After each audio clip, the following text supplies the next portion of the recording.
Antarctica. The name conjures images of pristine ice, vast landscapes, untouched beauty, a place where nature reigns supreme, untouched by the hands of time, a continent at the bottom of the world, untouched by human greed, a sanctuary of solitude and serenity where the silence speaks volumes. But there's another Antarctica, one far from this pure image, an Antarctica that thrives not on ice but on industry and ambition.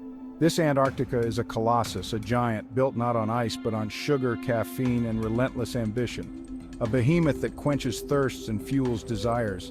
This is the story of Antarctica, the Brazilian beverage company, a tale of transformation from humble beginnings to a powerhouse in the industry. It's a story of thirst, both quenched and created, a narrative of satisfaction and longing intertwined in every sip, a story of sweet success and its bitter aftertaste, the duality of triumph and the shadows it casts. Antarctica, the beverage giant, casts a long shadow. Its influence stretches far and wide, touching lives in ways both seen and unseen. From its humble beginnings to its current position of power, the company's journey is a microcosm of Brazil's own complex narrative, a reflection of the nation's growth, struggles, and aspirations. It's a story of boom and bust, of innovation and exploitation, of national pride and simmering discontent. A tale that mirrors the highs and lows of Brazil itself. Antarctica's rise is a testament to Brazilian entrepreneurial spirit, a symbol of what can be achieved with vision and determination.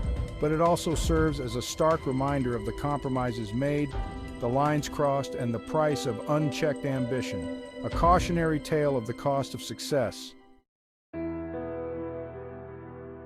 The story begins not in a boardroom but in a small storefront in Rio de Janeiro, 1930s. It was a time when the city was alive with possibilities and the air was thick with the scent of opportunity. Brazil, a land pulsating with heat and rhythm, was ripe for a new taste.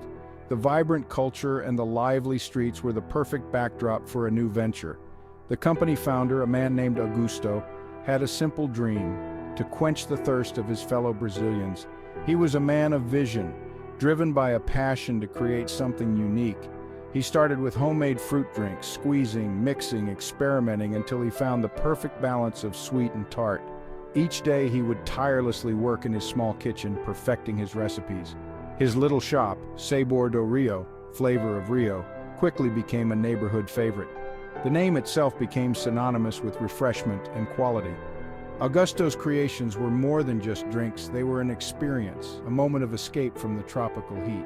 Each sip was a journey, a brief respite from the bustling city life. Word spread. Soon lines snaked down the street. People would wait patiently, eager to taste the refreshing drinks that everyone was talking about. People from all walks of life craved a taste of Augusto's magic. From the young to the old, from the wealthy to the working class, everyone found joy in his creations. The clinking of glasses, the laughter of children, the murmur of satisfied customers. These were the sounds of a dream taking flight. The shop was more than a business, it was a community hub. Augusto, a simple man with an extraordinary palate, had struck a chord.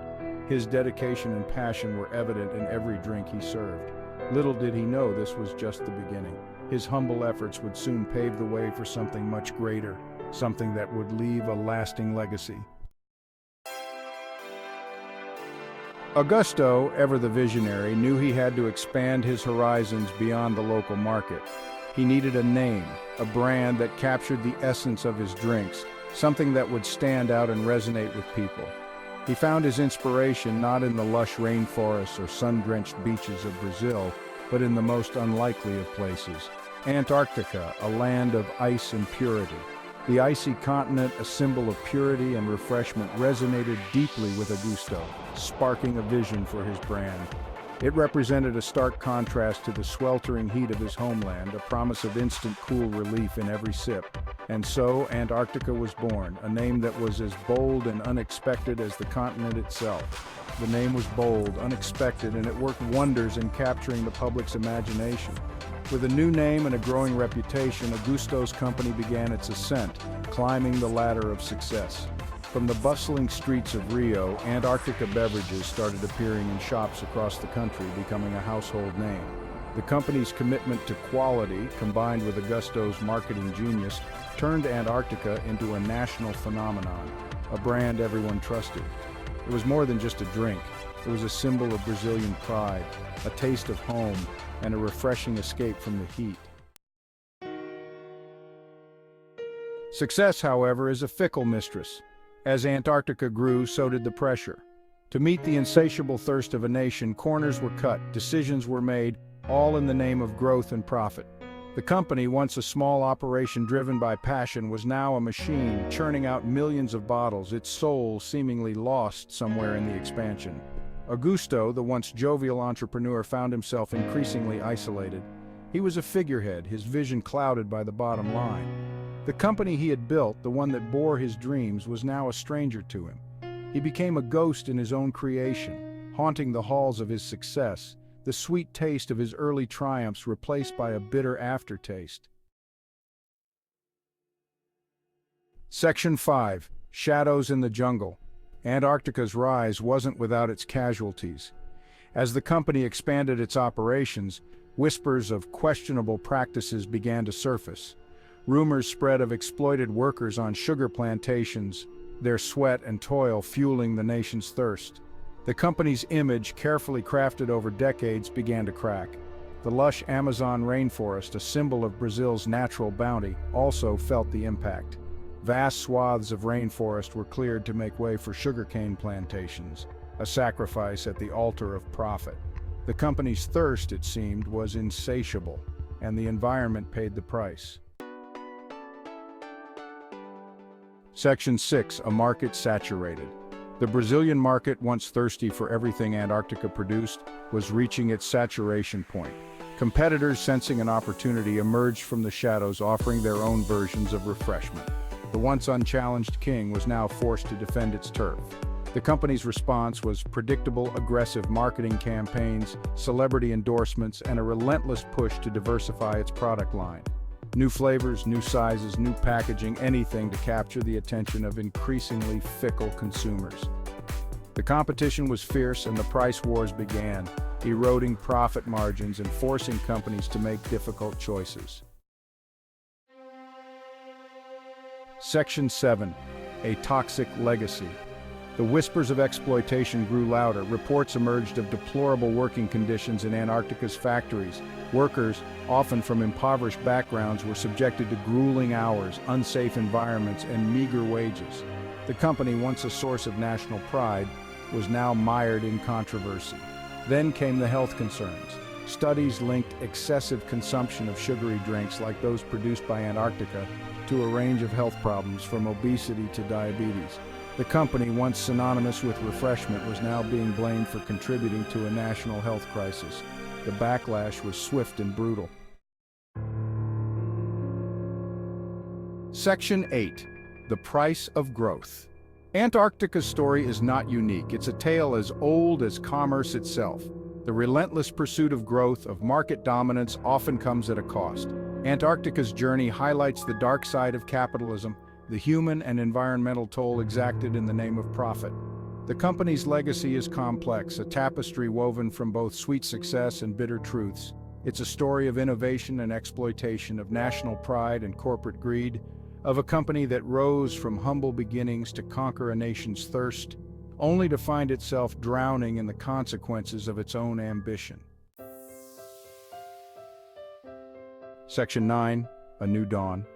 In the face of mounting criticism, Antarctica launched a series of initiatives aimed at addressing its past sins. They pledged to improve working conditions, reduce their environmental impact, and promote healthier lifestyles. But for many, these efforts felt like too little, too late. The company, once a symbol of Brazilian resilience, now found itself grappling with a crisis of identity. Could they atone for their past? Could they transform themselves from villains to heroes? Or was their fate destined to serve as a cautionary tale, a reminder of the price of unchecked ambition? Section 10. The fight for Antarctica's soul. The battle for Antarctica's soul isn't confined to boardrooms and marketing campaigns. It's playing out in the streets, in the homes of everyday Brazilians. Consumers, once passive recipients of the company's marketing blitzkrieg, are now demanding transparency, accountability, and change. A new generation of consumers, more aware of the social and environmental impact of their choices, is turning away from sugary drinks. They're opting for healthier, more sustainable alternatives. Antarctica, once the undisputed king of beverages, is facing an existential crisis. Can they adapt to this changing landscape? Can they reinvent themselves for a new era? Section 11. Only time will tell. The future of Antarctica hangs in the balance. The company stands at a crossroads, its past sins casting a long shadow over its future prospects. The journey ahead is fraught with challenges. Antarctica must confront its demons, acknowledge its mistakes, and chart a new course, one that prioritizes people and the planet alongside profit. Only time will tell if Antarctica can outrun its past or if it will succumb to the weight of its own legacy. The story of Antarctica, the beverage giant, is far from over. It's a story that continues to unfold, one sip at a time, and as we drink, we're left to ponder the true cost of our thirst.